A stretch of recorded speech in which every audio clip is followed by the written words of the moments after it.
Los militares y la política en República Dominicana, de la muerte de Trujillo al fin del siglo XX. Wilfredo Lozano, un ensayo. La cuestión militar constituye un elemento central y determinante de la política dominicana contemporánea. Tras el ajusticiamiento de Trujillo en mayo de 1961, fueron los militares el eje central del proceso de transición postdictadura, el cual terminó con una guerra civil en 1965. En 1978 los militares jugaron un papel determinante en la transición política que dio paso al gobierno del PRD, presidido por Antonio Guzmán.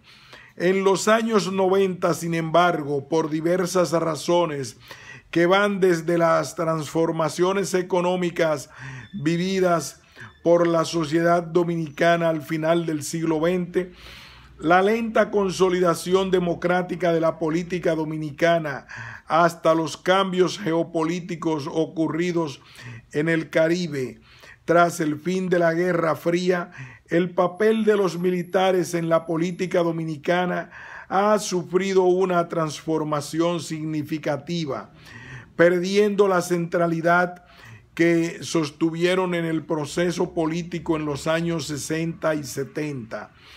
A partir de los años 80, lentamente se ha producido un proceso de fortalecimiento institucional de los institutos armados que ha sido central para el porvenir de la democracia nacional.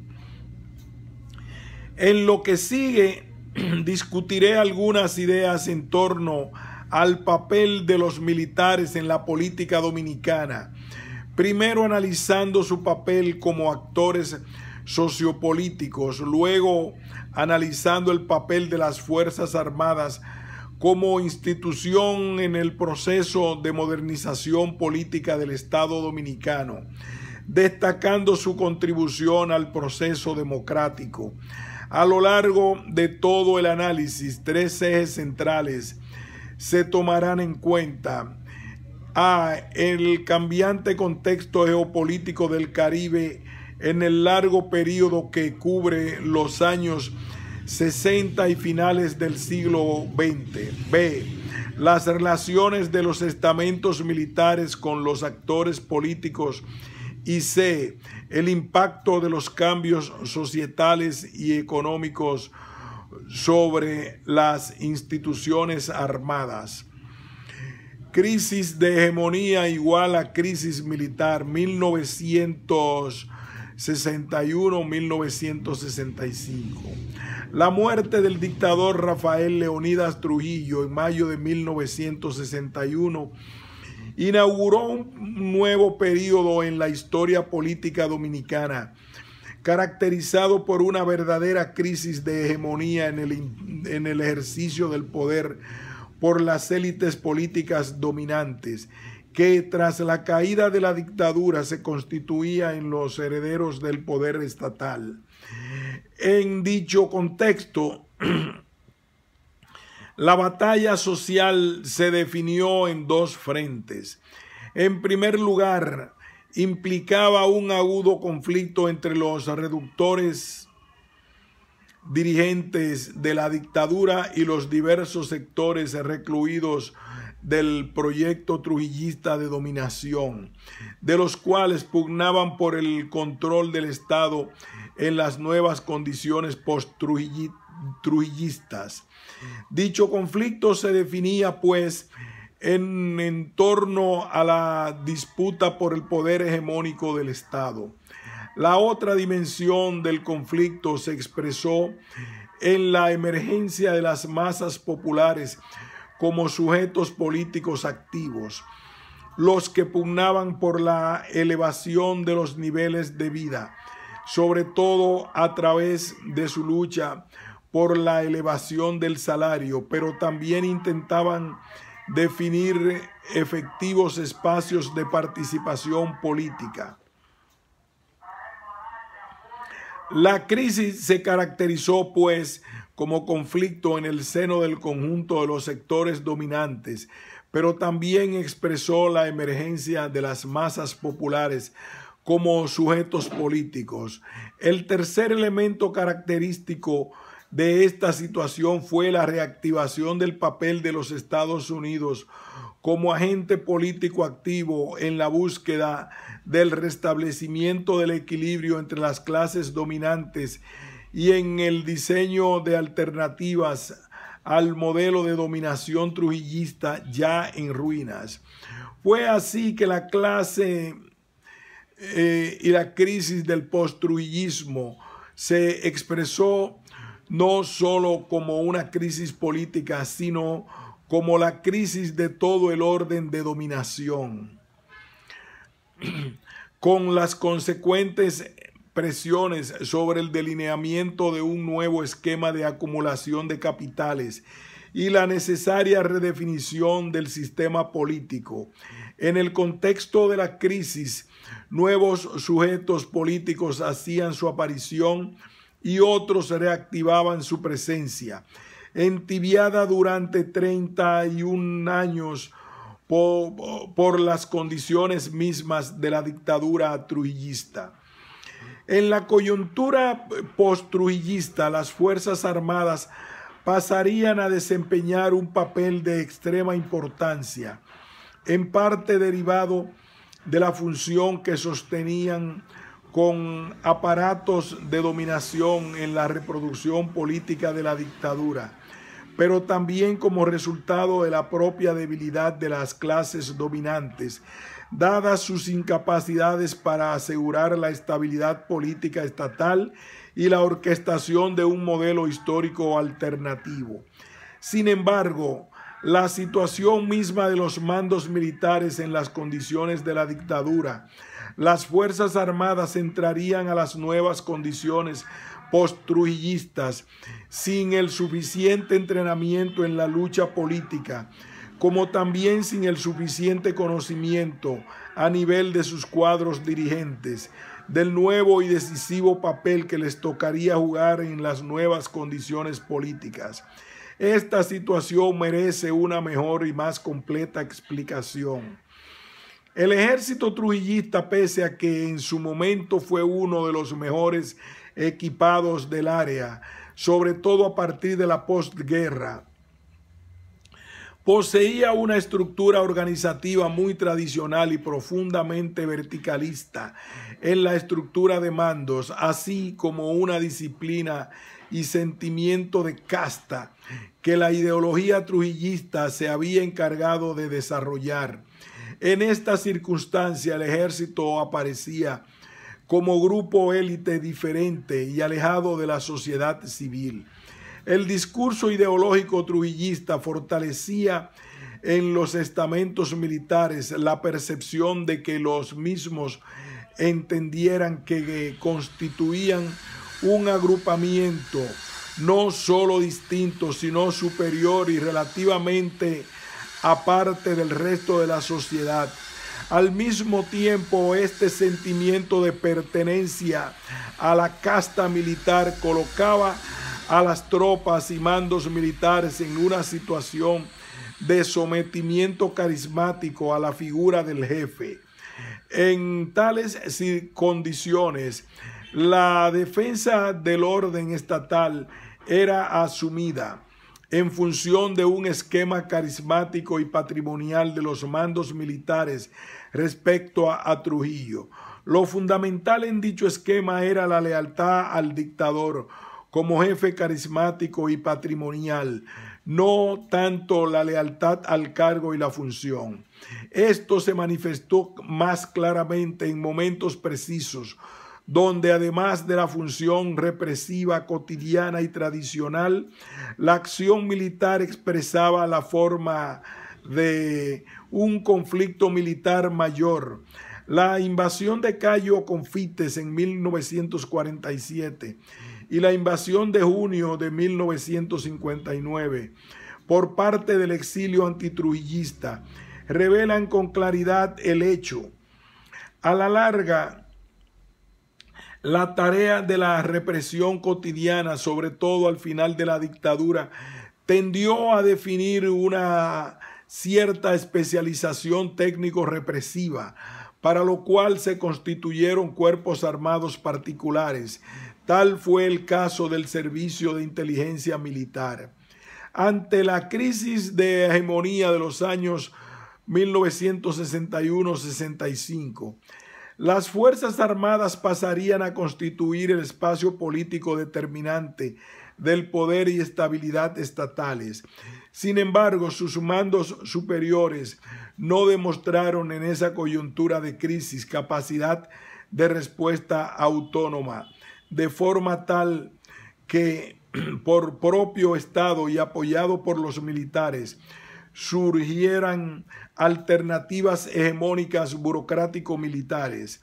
Más bien, las Fuerzas Armadas fueron cooptadas políticamente por la oligarquía, la que pasaba a ejercer la función de control y dominio del Estado.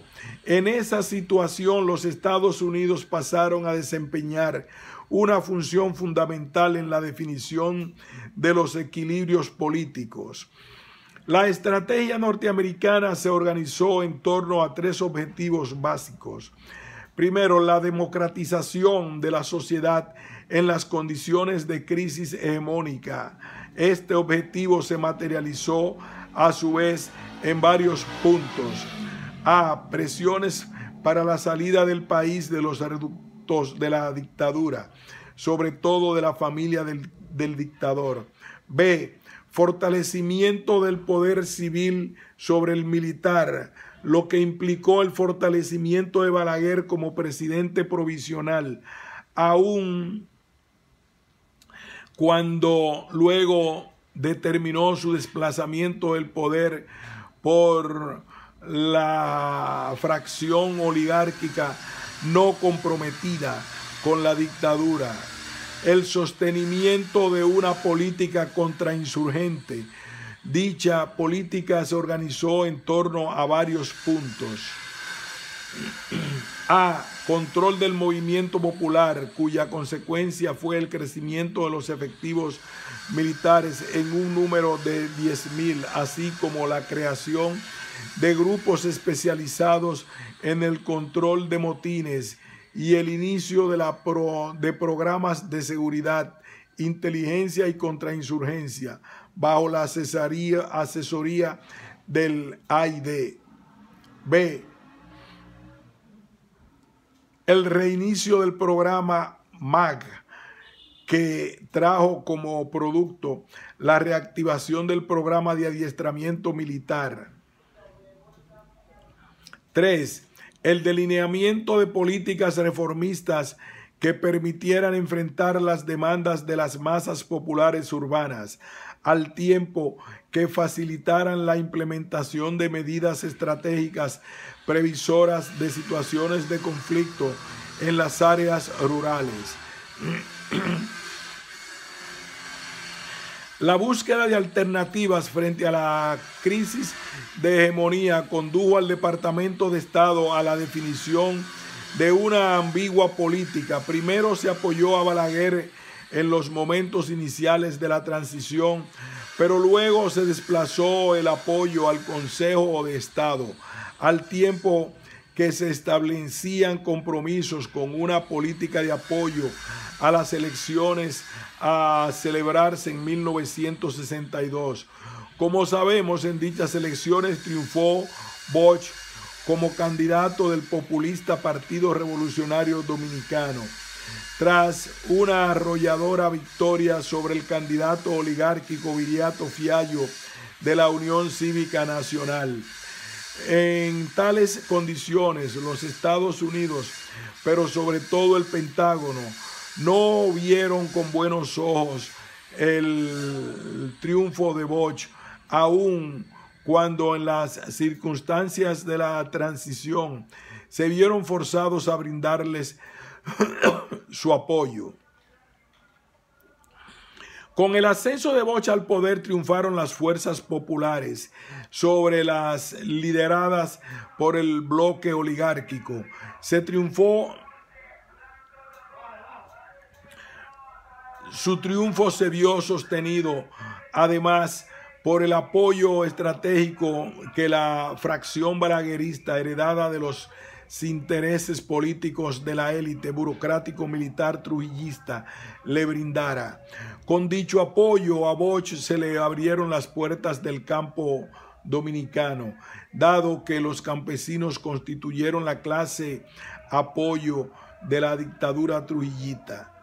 En la materialización de este apoyo campesino a Bosch, los militares desempeñaron un papel de primer orden, pues llamaron a sus familiares del campo a votar por el candidato del PRD. ¿Cuál fue el significado de este apoyo militar a Bosch en 1962? A nuestro modo de ver, expresaba la voluntad de la élite militar de ascendiente trujillista por encontrar un espacio de participación y sobrevivencia política en las nuevas condiciones del post-trujillismo. Los militares desplazaron su voto hacia Bosch y el PRD, pues estos no atacaban su linaje trujillista. A diferencia de la Unión Cívica Nacional, que definió su campaña en términos de la disputa contra los reductos de la dictadura, Bosch la orientó en términos de la justicia social y las demandas populares más sentidas. Coyunturalmente, la opción PRDista le brindaba un respiro a los militares comprometidos con la dictadura. Sin embargo, dados los lazos que tradicionalmente los vinculaban al poder terrateniente y al campesinado, en el largo plazo los militares tenían más puntos en común con la alianza oligárquica que con la opción representada por el PRD. Con el tiempo fue esta comunidad de intereses la que se impuso. En este contexto es que debe interpretarse el golpe de Estado de 1963 que depuso a Bosch del poder. La ideología anticomunista tras la cual se pretendió dar legitimidad al golpe de 1963 no era en esas condiciones una simple y demagógica prédica norteamericana por el alto mando sobre el alto mando de las Fuerzas Armadas. Dicha ideología constituyó parte de los mecanismos que desde la Guerra Fría permitió a la dictadura trujillista triunfar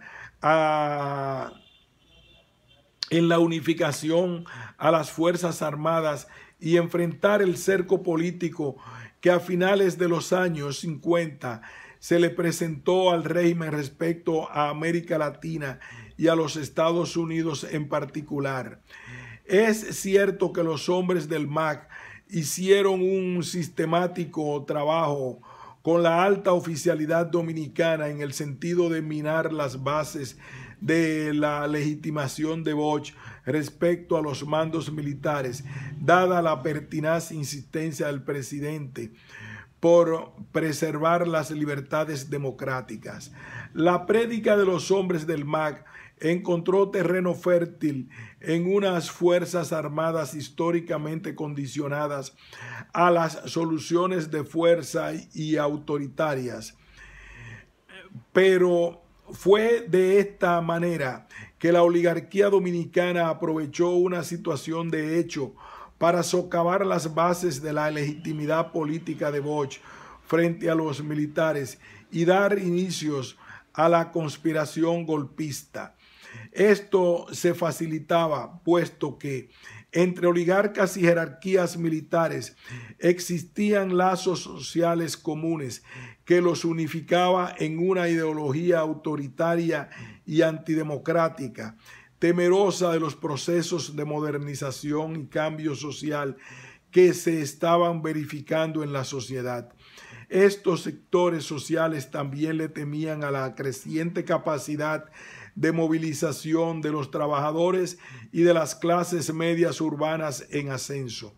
El campo dominicano, con secuela de atraso, opresión y despotismo terrateniente, unido a la precariedad, miseria e inamovilismo político del campesinado, definieron el marco social a partir del cual la oligarquía dominicana intentó recuperar su ascendiente político sobre los militares en su desesperada búsqueda del poder estatal, ante el cual había demostrado ciertamente su incapacidad de control estable. Es un hecho que los Estados Unidos no solo intervinieron en la implementación del golpe militar de septiembre de 1963, sino que la propiciaron. La intervención norteamericana en el golpe se verificó en un contexto local que condujo al Departamento de Estado, tras su lógica pragmática, a reconocer en la oligarquía dominicana una garantía más firme para la implementación de su estrategia de cerco a la Revolución Cubana y contención del movimiento popular, que la opción reformista y popular respaldada por Bosch y su partido. Así lo percibió Washington y actuó en consecuencia. Pese al golpe militar, la crisis del poder oligárquico persistió. De este modo, la oligarquía en el poder agudizó las contradicciones y antagonismos interclasistas con el objeto del movimiento popular y con las fracciones y sectores de clase que no participaban ahora del esquema de dominio oligárquico del poder, tras la instalación del llamado triunvirato. Por otro lado, los militares, una vez consumado el golpe de septiembre de 1963, pese a que entregaron el poder a un triunvirato civil, acrecentaron su influencia en el Estado. Esto, unido al incremento de la corrupción del alto mando militar, contribuyó a que sectores que en principio le brindaron su apoyo al golpe militar se desvincularan de la gestión gubernativa del gobierno de facto, al tiempo que el nacimiento de fracciones militares dio paso a la división de las Fuerzas Armadas. El principal elemento de esta cadena de contradicciones consistió en que el esquema oligárquico de gobierno no reconoció el lugar que necesariamente había de ser asignado a los sectores populares en las condiciones del post-trujillismo.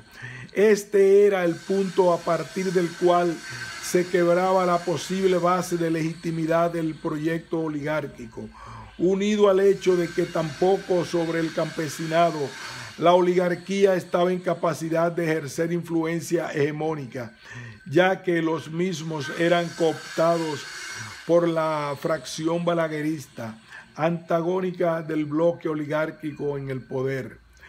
En esas condiciones, de nuevo, la dinámica política dominicana era,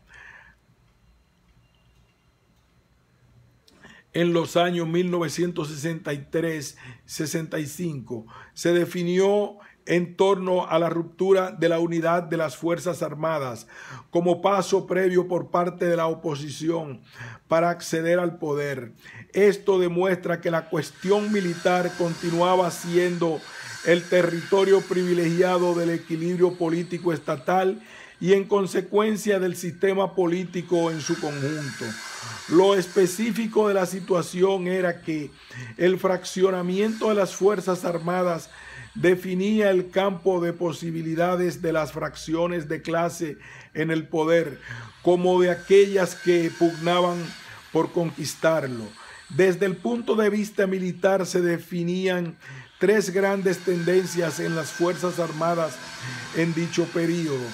El grupo del CEFA, liderado por el entonces general Elías Wessing. El CEFA era el eje de control oligárquico sobre las Fuerzas Armadas, debido a su gran poder de fuego, artillería pesada, blindados y apoyo aéreo.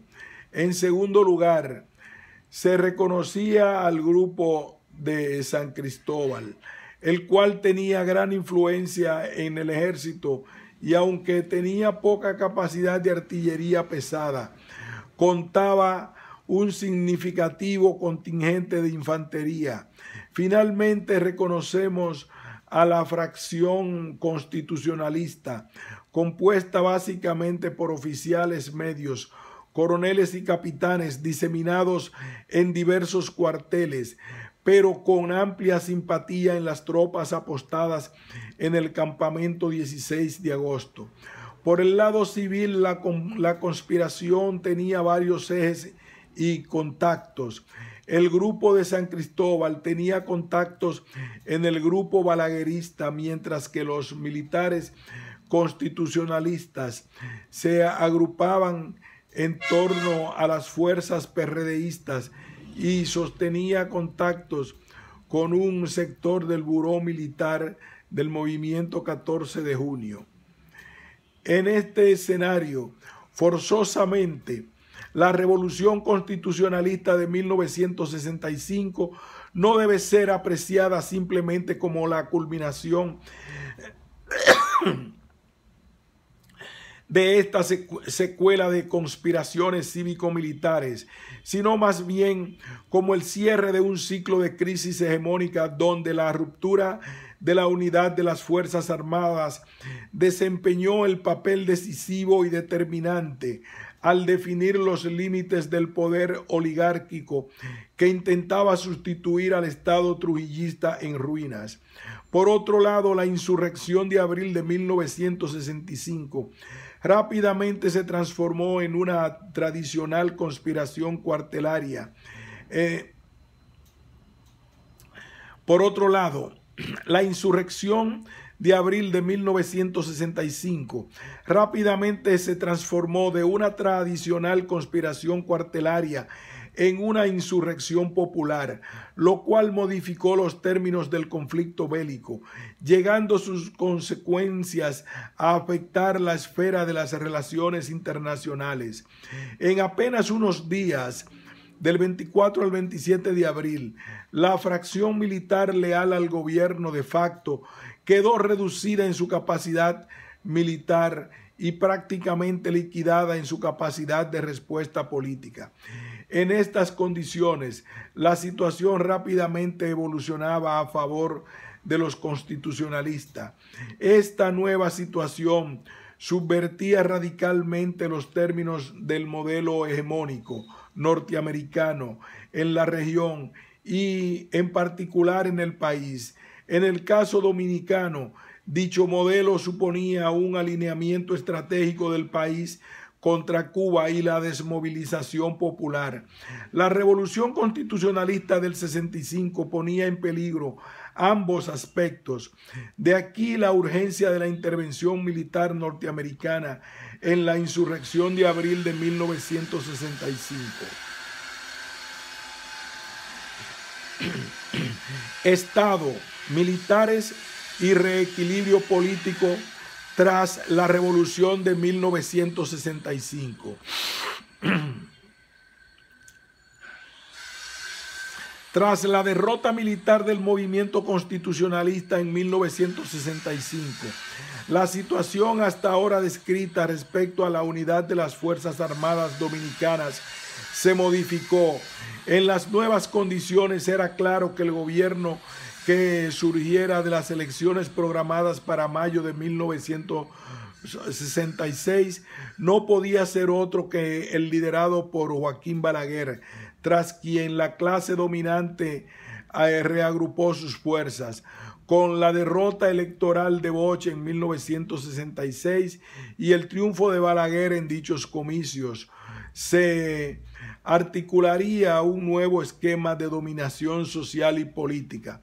El mismo se definió en torno a varios objetivos estratégicos. Primero, la contención del movimiento popular, tanto política como corporativamente.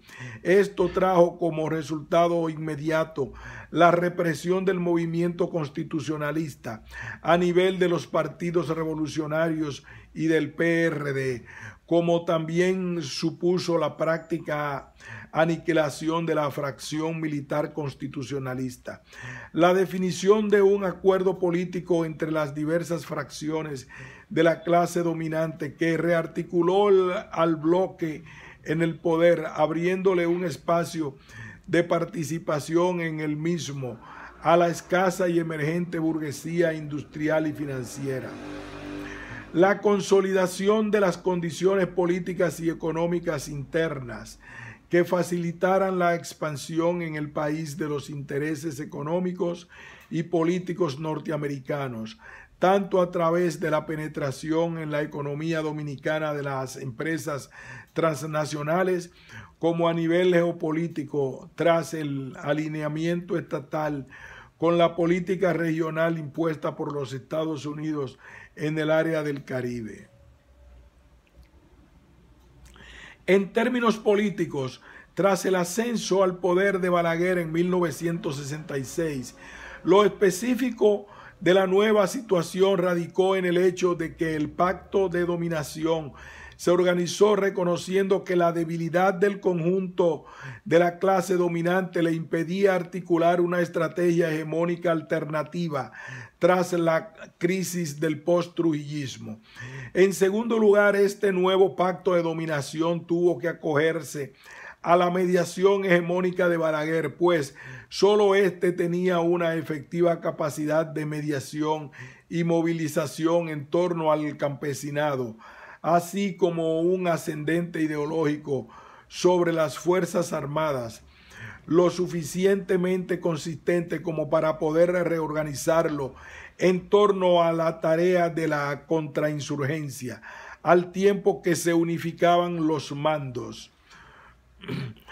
En este sentido, hemos definido al modelo político de esta manera organizado como bonapartista dependiente. Es claro que en unas circunstancias la intervención directa de los Estados Unidos se convertía en un requisito imprescindible para el mantenimiento de la unidad y estabilidad del nuevo bloque en el poder. Ahora bien, es preciso señalar que la debilidad política del conjunto de las clases dominantes operaba como condición necesaria para que el liderazgo de Balaguer emergiera en un papel político unificador de las fracciones del bloque en el poder. Sin embargo, ello también fue el factor a partir del cual las Fuerzas Armadas pasaron a desempeñar el papel determinante del equilibrio político en el Estado. Fue de este modo que las Fuerzas Armadas, al asumir la defensa del orden, lo hacían bajo la forma política de la fidelidad a la figura del líder de Balaguer. Era natural que esta toma de posición de los militares en lo inmediato consolidara el rol cesarista. Era natural que de esta toma de posición de los militares en lo inmediato consolidara el rol cesarista de Balaguer. Sin embargo, a la larga, ello condenaba a quedar presa de los militares. Como tales, las Fuerzas Armadas pasaban a ocupar, pues, el papel de principal aparato de Estado en el ejercicio de la dominación, convirtiéndose en los hechos en el verdadero partido del orden.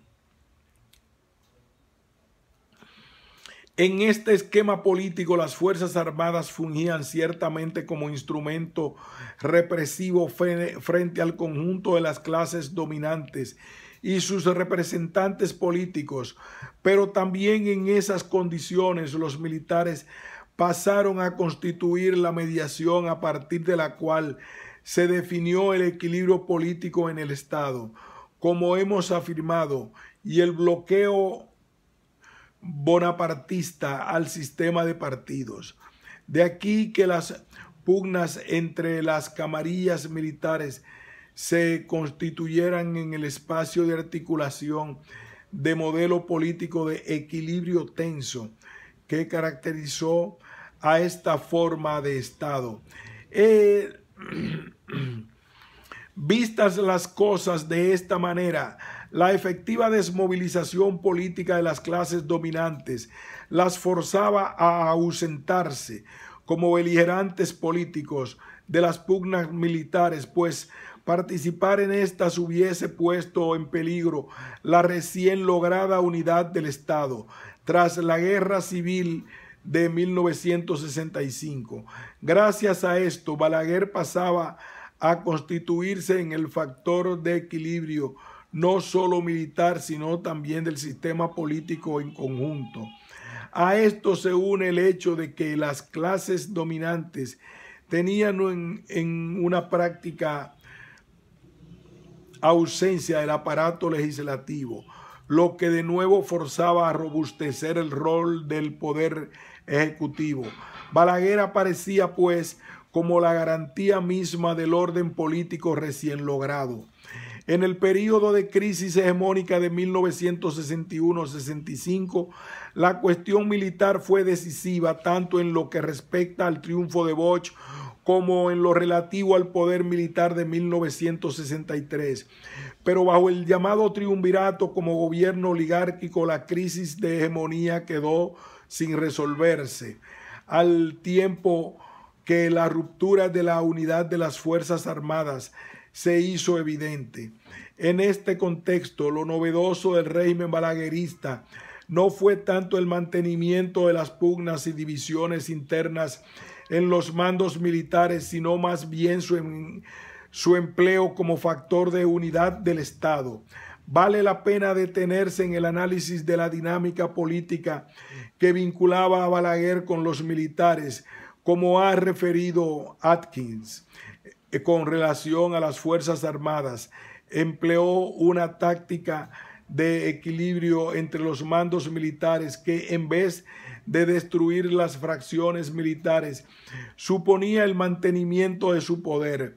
Lo novedoso de este esquema era que el mantenimiento de ese poder reconocía en la figura de Balaguer su condición misma de existencia. Atkins ha sostenido: en primer lugar, el presidente manipulaba los nombramientos y ponía a los individuos y a las facciones unos contra otros, manteniendo así un equilibrio de fuerza entre los militares. Algunos oficiales fueron puestos en retiro contra su voluntad, pero a pocos se los destituyó sin contemplaciones. Balaguer jamás dejó un alto oficial durante su tiempo en una posición de mando que pudiera utilizar para crearse una base de poder. Si dos o más podían unirse y constituir una amenaza, los dividía o los contrabalanceaba, creando una situación de rivalidad. Hay que hacer notar que este juego lo llevó a cabo con un pequeño número de oficiales altos. En los niveles inferiores rara vez movía a los oficiales, habiendo algunos que permanecieron en un puesto determinado hasta 15 años, ya que habían sido nombrados aún antes de que Balaguer fuera presidente. Como no constituían amenaza y además manifestaban su lealtad personal a Balaguer, estos oficiales eran mantenidos en un mismo sitio para que se convirtieran en representantes políticos locales y pudieran de ese modo servir mejor al presidente. La cita anterior nos permite apreciar varias cuestiones importantes. En primer lugar, apreciar que el modelo de equilibrio tenso en torno a los militares se decidía en la cumbre, en el alto mando. En segundo lugar, a reconocer que a diferencia del alto mando a la oficialidad media, Balaguer se encargó de asegurarle su estabilidad al tiempo que la desplazaba del punto álgido e inmediato del conflicto en el alto mando, con lo cual aseguraba que, pese a las pugnas en el alto mando, las Fuerzas Armadas como aparato institucional se mantuvieran estables y funcionaran con unidad monolítica respecto al dominio y control de la sociedad civil. Pero el esquema descrito tenía sus contradicciones y riesgos. Para sostener su política de equilibrio tenso entre los grupos militares, Balaguer no solo se apoyó en la extraordinaria fuerza de su personalidad política, sino que acudió esencialmente al expediente del clientelismo prebendario. Tras esta estrategia de tráfico de influencia y corrupción, los generales se enriquecían, tanto los que en el momento gozaban de control de mando, siendo los favoritos del presidente, como los coyunturalmente desafectos. Esta estrategia generó una dinámica de movilidad social y económica trascendente de la alta oficialidad en el ámbito de la sociedad civil. Los generales no solo acumulaban poder político, sino también económico. Con el tiempo, el proceso descrito produciría importantes consecuencias ideológicas y sociales. En la nueva situación, los militares favorecidos con la prebenda, la corrupción y el tráfico de influencias tendieron a estrechar lazos con la sociedad civil. Con esto último, el viejo sentimiento de casta militar aislada que fue típico de las Fuerzas Armadas bajo la dictadura de Trujillo, poco a poco quedó socavado. Asimismo, en tanto pasaban a defender intereses económicos, los generales se comportaban no ya solo como profesionales de la milicia, introducían ahora en sus patrones de comportamiento político sus roles de empresarios. La oficialidad media no corrió igual suerte. Le fue prácticamente vedado el acceso a los mecanismos de rápido enriquecimiento a los que tenían acceso la élite militar. Esta última situación planteó un conflicto latente entre la oficialidad media y el alto mando, consecuencia del virtual monopolio de los mecanismos prebendarios a los que tenía acceso el alto mando, como del bloqueo a la oficialidad media a su ascenso natural en la carrera militar. Fuerzas Armadas y sociedad bajo el bonapartismo dependiente. Los procesos descritos a propósito del importante rol desempeñado por los militares en la organización y dinámica del modelo político balaguerista se desarrollaron en un contexto de rápido cambio social, el cual dio paso al surgimiento y posterior fortalecimiento de una dinámica clase media urbana, como a la consolidación de un empresariado industrial y financiero. Todo ello apoyado en un proceso de desarrollo capitalista sostenido. Los militares dominicanos no fueron ajenos a estos procesos. En primer lugar, debe destacarse el hecho de que la industrialización sustitutiva de importaciones estimuló el ya dinámico proceso de urbanización que en poco menos de 2 décadas transformó el panorama demográfico y económico del país. Entre sus múltiples consecuencias, este proceso de urbanización socavó las fuentes tradicionales de reclutamiento de las tropas y de los oficiales. Los campesinos y la pequeña burguesía rural, poco a poco las clases populares urbanas hacían del ingreso al ejército o a la Policía Nacional un vehículo de movilidad social, al tiempo que las clases medias encontraban otro tanto en la carrera militar.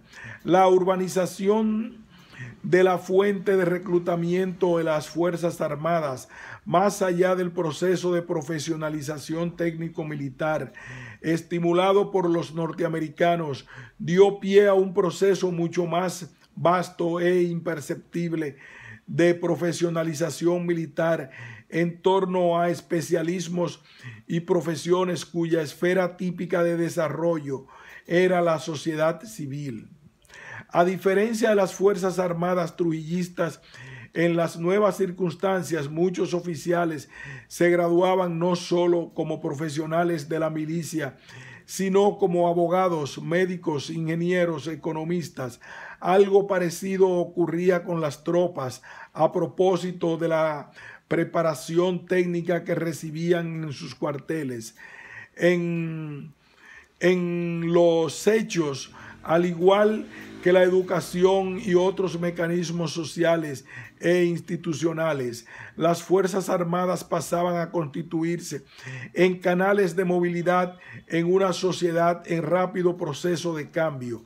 Desde 1966, el proceso de profesionalización militar verificado al interior de las Fuerzas Armadas a partir de 1966 se expresó no solamente en la profesionalización técnica en la labor contrainsurgente, con la creación de grupos antiguerrilleros del Departamento de Antimotines de la Policía Nacional y con la agilización de grupos de inteligencia calificados, sino que también permeó a la casta militar de los procesos de cambio y movilidad sociales que estaban aconteciendo en la sociedad.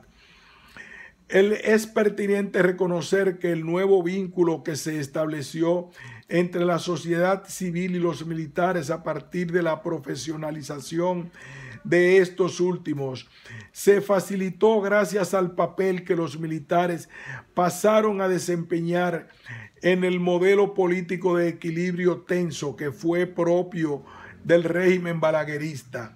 En este sentido, a partir del lugar ocupado por los militares en el Estado, poco a poco a los oficiales se les fue asignando tareas propias de la reproducción social y técnica de los aparatos del Estado. Más allá de sus funciones militares, Balaguer tendió así a asegurarle a los mandos militares roles estatales de tipo administrativo y político. De esta manera, muchos oficiales pasaron a desempeñar cargos en la dirección de importantes departamentos estatales, como el Instituto Agrario, el Ministerio de Interior y Policía, Control de Precios, etc. Atkins aduce que la asignación de estas funciones civiles en el Estado por parte de Balaguer constituyó simplemente un mecanismo más de empleados por el régimen en su estrategia de equilibrio entre los mandos militares ya descrita.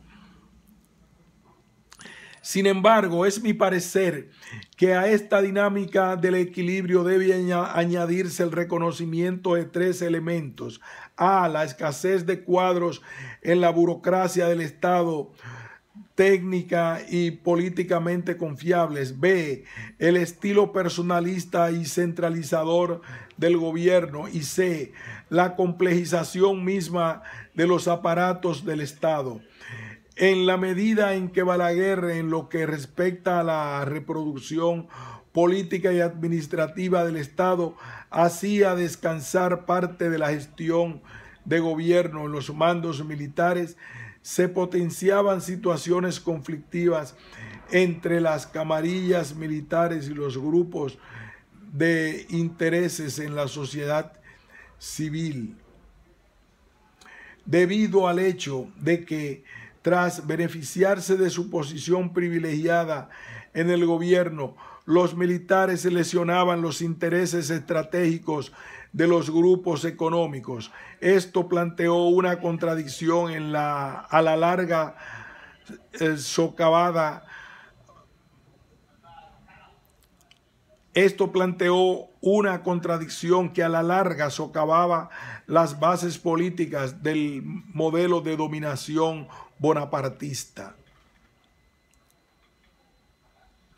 Más allá de estos procesos económicos y sociales, en las Fuerzas Armadas se verificaron procesos de tipo ideológico que tendrían consecuencias decisivas para el porvenir del sistema político dominicano.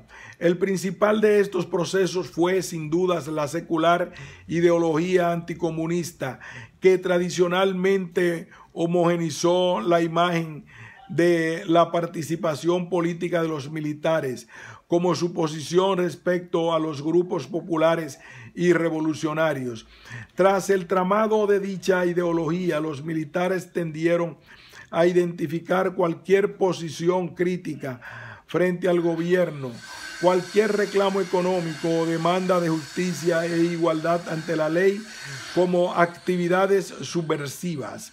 Sin embargo, pese a que la ideología anticomunista dotó a las Fuerzas Armadas de la coherencia doctrinaria necesaria para que los mandos militares hicieran suyo e identificaran como un requisito de su propia existencia la política de contrainsurgencia, la ideología anticomunista no constituyó el punto determinante a partir del cual los militares pasaron a jugar el papel de fuente de equilibrio político en el Estado en el periodo 66-78.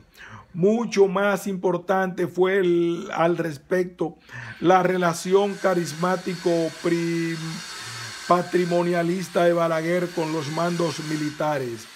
Naturalmente, en gran medida esto fue el resultado del tipo de Fuerzas Armadas heredado de la tradición trujillista, pero también era un producto del papel determinante que en el país desempeñaba el Estado en la reproducción social, en la conducción del proceso de desarrollo capitalista. El enorme poder que sobre los militares logró articular Balaguer en sus 12 años de gobierno tenía sus límites. El más evidente de todos era el relativo a la seguridad nacional, ante la cual, pese a la lealtad de los militares, Balaguer no contaba como elemento determinante, siendo la clave de la misma el departamento militar de la Embajada Norteamericana y los hombres del MAC. Esto se hizo evidente en aquellos momentos donde la situación política demandó de acciones militares directamente contra insurgentes, así como en la represión selectiva contra los partidos revolucionarios de izquierda. El otro límite significativo de la acción bonapartista de Balaguer sobre los militares derivaba de las propias contradicciones de su modelo político. Ello se expresó en varios niveles. En primer lugar, en la medida en que los militares y burócratas del Estado lograban escalar significativas posiciones en el control de los aparatos del Estado y a partir de ahí, por vía del tráfico de influencias y el peculado burocrático, lograban enriquecerse y convertirse en verdaderos empresarios. Se generaban contraindicaciones con los grupos empresariales que no gozaban de iguales privilegios. La otra cara de esta contradicción es menos evidente. En efecto, si en términos inmediatos lo referido implicaba contradicciones con los grupos empresariales, a la larga la integración de las élites burocráticas y militares a la sociedad civil como empresarios de nuevo tipo tendía a socavar las bases del modelo de equilibrio tenso que sostenía a Balaguer, el cual descansaba en el plano político, en el virtual alejamiento de los grupos de intereses de la sociedad civil de las pugnas intermilitares. Pero desde el momento en que militantes y civiles compitieran en la esfera del mercado como empresarios, reconociendo intereses que de alguna forma los vinculaban en un espacio social diferente al de la política, la potencia del modelo de equilibrio tenso que sostenía la figura de Balaguer en el Estado sufría grietas, puesto que el conflicto entre las camarillas militares ahora afectaba directamente a los grupos de intereses de la sociedad civil, de sus grupos empresariales con gran poder económico, y planteaba en consecuencia una potencial desestabilización del sistema político y sostenido sobre esas premisas. Militares y populismo. En las elecciones de 1978, Balaguer salió derrotado, siendo elegido presidente Antonio Guzmán, candidato del PRD, después de 12 largos años de ejercicio ininterrumpido del poder. El viejo líder conservador fue desplazado del poder. Con el ascenso del PRDismo al poder, una nueva situación política se planteó en la República Dominicana, la cual contribuyó a su vez a modificar los vínculos entre los militares con la sociedad. El primer aspecto significativo que tenemos que tomar en consideración es el relativo a la transición de mandos del reformismo al PRDismo. Es un hecho harto conocido que el mismo 16 de mayo de 1978, en que fueron celebradas las elecciones, cuando se conocieron las primeras informaciones que daban ventaja considerable al PRD, sectores militares irrumpieron en la Junta Central Electoral, paralizando el conteo de votos.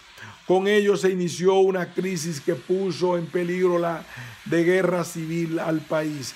El primer problema que se planteó fue el de las presiones del sector militar liderado por el entonces general Neyni Barcejas para la materialización de un golpe militar. Sin embargo, en el seno mismo de las Fuerzas Armadas existían sectores balagueristas, como el liderado por el general Enrique Pérez y Pérez, y no balagueristas, como el liderado por el general Valdés Hilario, que se oponían al golpe. Después de intensas negociaciones, donde la presión internacional, sobre todo de la administración Carter en Washington y de la Cancillería venezolana, como de grupos empresariales, sindicales, religiosos y populares, el golpe de Estado fue frustrado.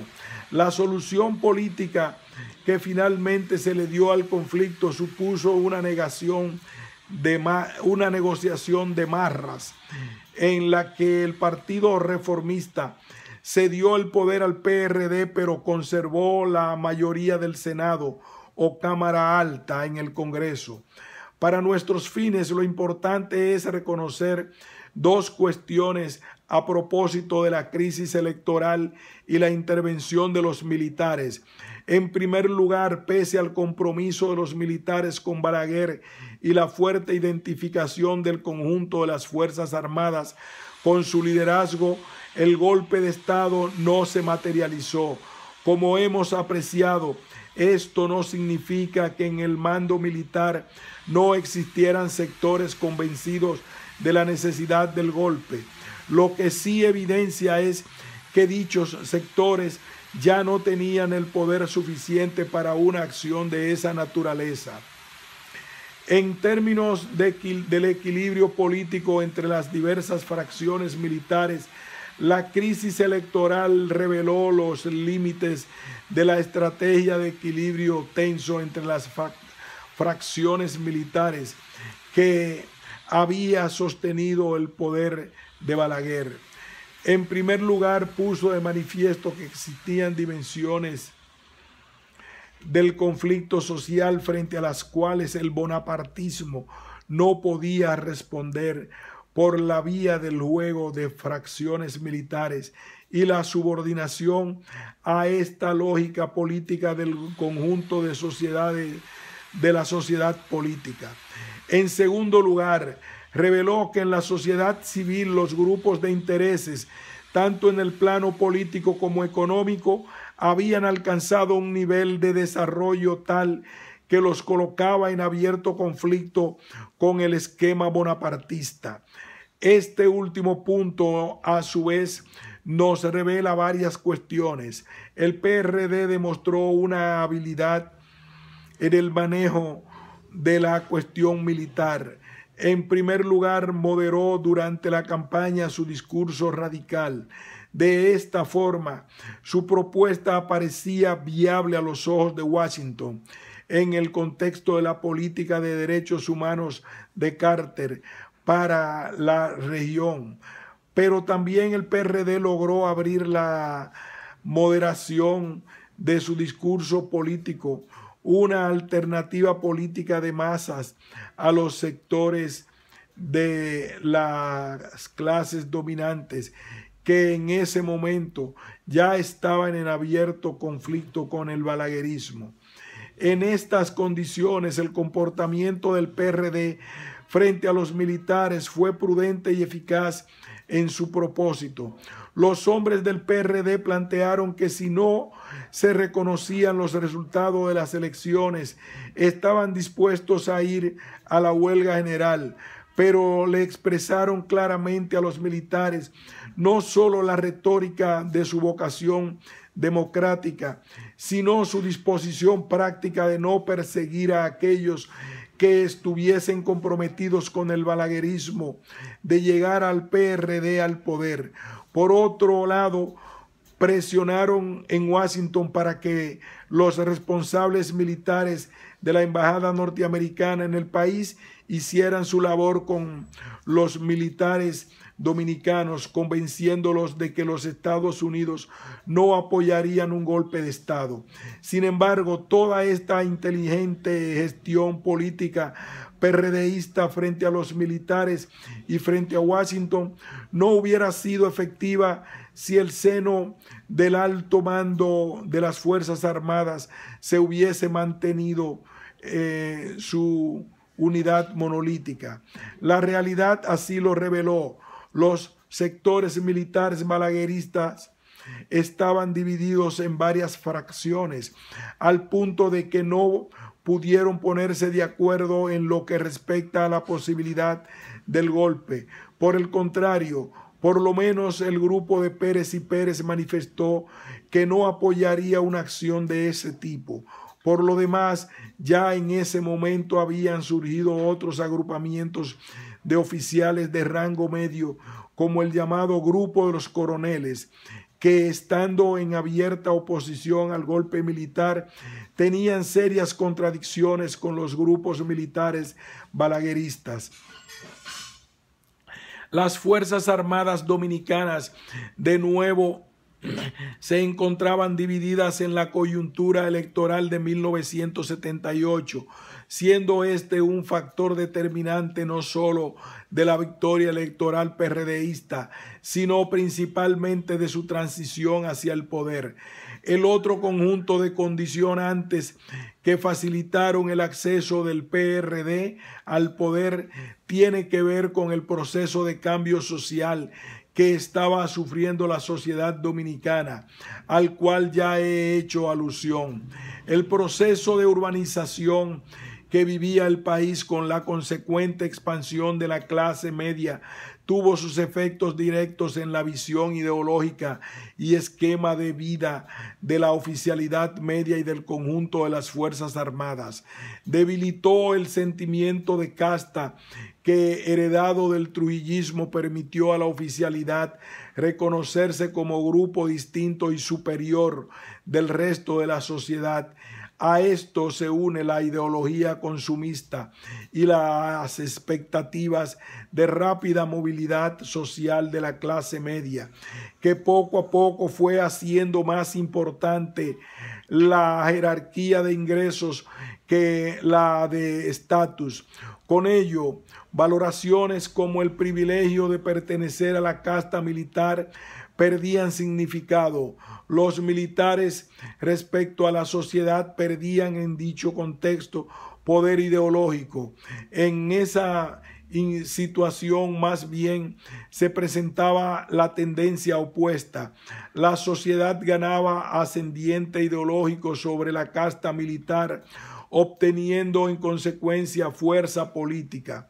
Ya en el poder Antonio Guzmán, la cuestión militar pasó a constituir el punto central para la consolidación del PRD en el poder. En tal sentido, prácticamente todo el esfuerzo político del presidente Guzmán durante su mandato se concentró en la estructuración de los mecanismos de poder militar que Balaguer había forjado durante sus 12 años de gobierno. Atkins ha captado muy bien la base de la estrategia guzmanista. Guzmán forjó un conjunto de tácticas para manejar su situación. En el régimen de Balaguer, la manipulación presidencial de las rivalidades personales entre oficiales ambiciosos y poderosos había resultado altamente eficaz en las relaciones cívico-militares, pero Guzmán comprendió que dada la naturaleza altamente personal del método de Balaguer y su dependencia de frágiles relaciones personales, el uso de tal método en su presidencia sería problemático. En vez de equilibrar el poder, Guzmán aisló el poder. En vez de sacarle provecho al clima institucional que primaba en las relaciones cívico-militares, Guzmán trató de cambiar ese clima en un grado significativo. A su manera, Guzmán fue hábil adaptando sus ejecutorias a las posibilidades que ofrecía la situación en que él se encontraba. Guzmán no trató de equilibrar la jerarquía existente de personas militares y subyugarlos con su intelecto, como había hecho Balaguer. Más bien los aisló mediante traslados y retiros y apeló a una nueva generación de oficiales que compartían su política de reformas. Sin embargo, pese al éxito de Guzmán en la desmovilización y posterior liquidación de los grupos militares balagueristas, el poder ejecutivo continuó siendo muy dependiente en lo relativo a su estabilidad, como en lo referente a la reproducción misma de los aparatos del Estado, de los militares. Por ejemplo, no solo militares de alto rango continuaron con la práctica de la corrupción, aunque en un grado significativamente menor que en el anterior gobierno, sino que también se continuó con la práctica de nombrar en la esfera del poder civil a figuras militares. Ahora bien, si por despolitización de las Fuerzas Armadas entendemos la ruptura y desmantelamiento del modelo de equilibrio político estatal balaguerista que situaba la lucha entre fracciones militares como el mecanismo articulador, ciertamente el gobierno de Guzmán contribuyó en modo significativo a la despolitización de las Fuerzas Armadas. Pero si por despolitización entendemos la marginación de los militares del control efectivo de los aparatos del Estado que normalmente deben estar bajo control civil, así como su alejamiento como grupo de la presión de los mecanismos de decisión del Poder Ejecutivo, entonces las medidas de Guzmán respecto a los altos mandos militares tuvieron menores efectos. En todo caso, si bien los gobiernos PRDistas liquidaron el fraccionalismo político de los militares, no pudieron, sin embargo, impedir que estos continuaran ejerciendo mucha influencia sobre el Poder Ejecutivo. Esta última característica se haría mucho más evidente en el segundo gobierno PRDista, el presidido por Salvador Jorge Blanco entre 1982 y 1986.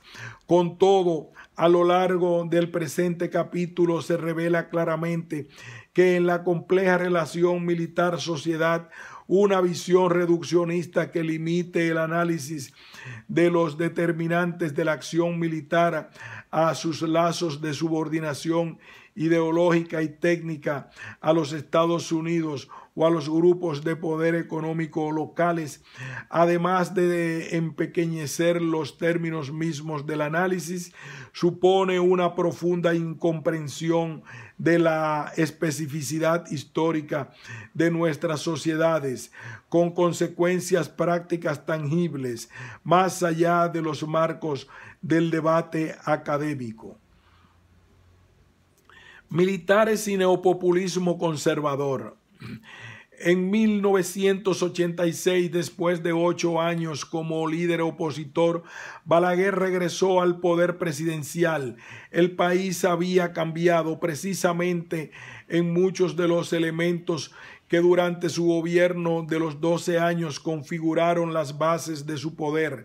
Los dos elementos más significativos de estos cambios fueron el fortalecimiento de un sistema de partidos, aun cuando sus bases institucionales fueran débiles, y la práctica clientelar del ejercicio político fuera la nota común de los partidos en sus relaciones con los electores y la propia sociedad civil. Se estaba configurando una poliarquía en el sentido de Dahl, que Dahl asigna al término. De todos modos, lo esencial es reconocer que en este nuevo contexto político 8 años de control del Poder Ejecutivo le dieron al PRD un nuevo espacio en sus relaciones, no solo con el empresariado nacional y los sindicatos, sino precisamente con el estamento militar. A ello se agrega que durante la administración de Guzmán logró reconfigurar el alto mando, como ya logramos apreciar. Existían además otras reglas del juego político que permitieron precisamente a Balaguer alcanzar de nuevo el poder en 1986. De esta forma, había un espacio razonablemente legítimo para un ejercicio democrático competitivo, siendo este quizás el principal logro político de las administraciones PRDistas en el poder, sobre todo la de Antonio Guzmán entre 1978 y el 82. En estas condiciones, las instituciones armadas sufrieron una significativa transformación que reordenaron su papel en la política vernácula. Por lo pronto, en las nuevas condiciones políticas, los militares dejaron de ocupar el rol del partido del orden, que en el modelo de equilibrio político del régimen balaguerista les asignaba un rol central.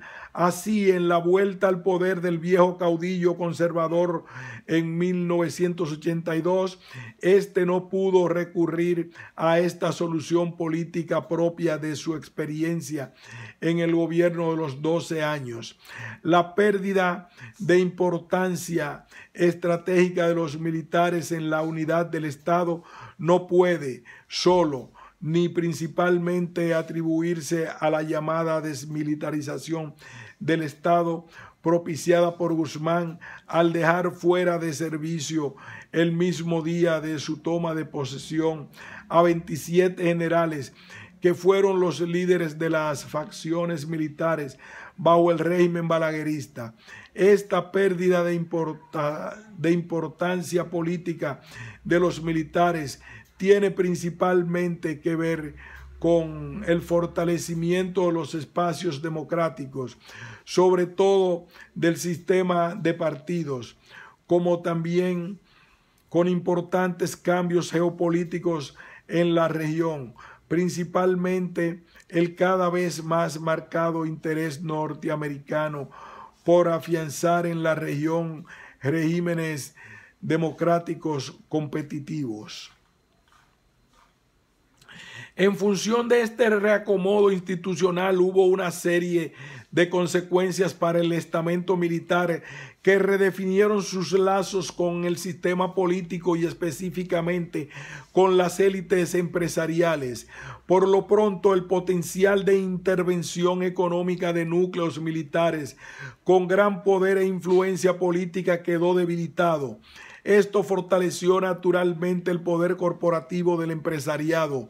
Por otro lado, se hizo más permeable y flexible el conjunto de relaciones que a nivel individual la oficialidad militar tenía establecida o podía establecer con actores políticos, lo que en la práctica produjo una práctica anulación del potencial de empleo del aparato militar como mecanismo de presión y condicionamiento políticos hacia los actores políticos, principalmente el sistema de partidos. En tales condiciones, las condiciones políticas previas a la vuelta al poder del caudillo conservador en 1986 le impidieron maniobrar ante las Fuerzas Armadas como mecanismo de desmovilización del sistema de partidos. También le obligaron a asumir un nuevo esquema de relaciones con su séquito político. En cierto modo, en el periodo 86-96, Balaguer se vio forzado a ceder una mayor cuota de poder a su élite política y en la práctica produjo al interior de dicha élite el mismo esquema de equilibrio tenso que fuera propio de los 12 años en torno a las élites militares. Al respecto, en este momento solo deseo destacar un par de puntos. El esquema de equilibrio tenso en torno a los militares fue posible en el gobierno de los 12 años por la conjunción de una serie de factores.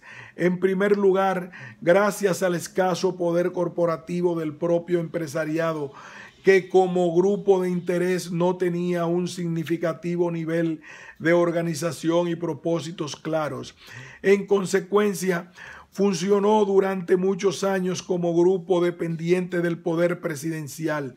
Esta situación solo comenzó a cambiar al final del gobierno de los 12 años, precisamente en torno a la ruptura de sectores del empresariado con grupos de la élite militar. En segundo lugar, por el efecto geopolítico de la guerra que en el área del Caribe otorgaba un enorme poder al estamento militar.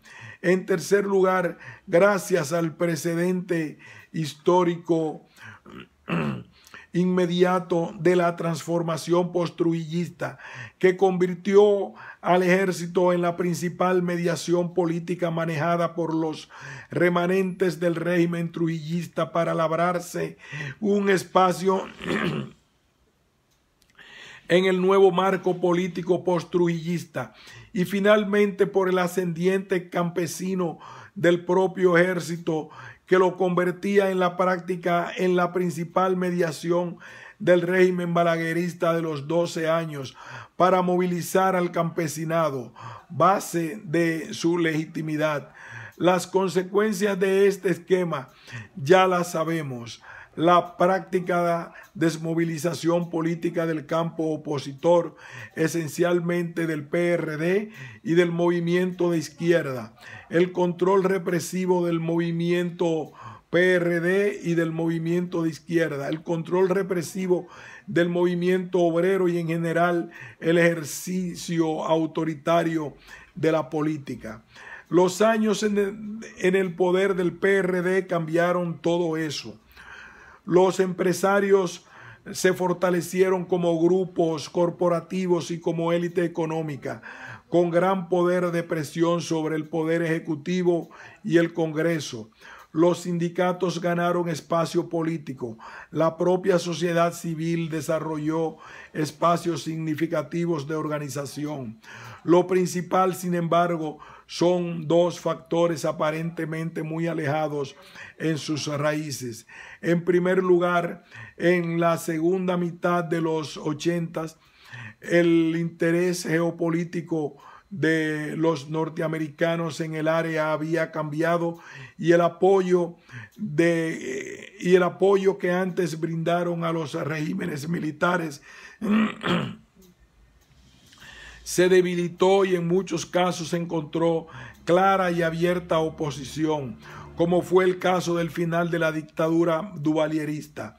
Esto naturalmente debilitó el poder político de los militares en la escena caribeña, al tiempo que reorientó el interés geopolítico norteamericano hacia otra agenda más centrada en los nuevos problemas de seguridad regional, como las migraciones, el narcotráfico y la propia institucionalidad democrática de los estados caribeños. En segundo lugar, hubo un factor interno poco considerado por los analistas: las propias transformaciones sufridas por la sociedad dominicana afectaron a las Fuerzas Armadas en diversos niveles. Con relación a este último punto, uno de los principales aspectos fue la transformación de la fuente social de reclutamiento de los miembros de las Fuerzas Armadas, tanto de sus bases como de la oficialidad. En el pasado reciente y prácticamente hasta principios de los 80, eran los campesinos quienes nutrían las filas de los niveles de menor jerarquía de las Fuerzas Armadas, alistados, rasos, sargentos, etc. Y solo en medida mucho menor la población urbana de base popular. Los oficiales se reclutaban normalmente de las clases medias tradicionales, pero incluso muchos de estos tenían un origen rural, procediendo tanto del campesinado medio como de campesinos minifundistas. Las transformaciones de la sociedad dominicana en los 80 cambiaron esta situación. De más en más, los soldados procedían de grupos urbanos pobres y medios. Asimismo, la oficialidad se hizo solo más urbana en su origen, sino profesional y técnicamente de mayor nivel. Los oficiales estudiaron en las universidades dirigidas por civiles y las tropas con mayor frecuencia adquirían especialismo, como se calificaba en la jerga militar la formación técnica de los alistados. Con ello, los miembros de las Fuerzas Armadas no solo adquirieron una mayor capacidad técnico-profesional, sino que se acercaron a la práctica, a núcleos de la sociedad con quienes ahora compartían experiencias, conocimientos y expectativas de movilidad social. Con ello, el estamento militar aparecía menos alejado de grupos y sectores civiles, lo que facilitó la presión de la oficialidad media hacia los altos mandos por un mecanismo más formal e institucional de promoción y movilidad de rangos. Punto. Esta lectura continuará.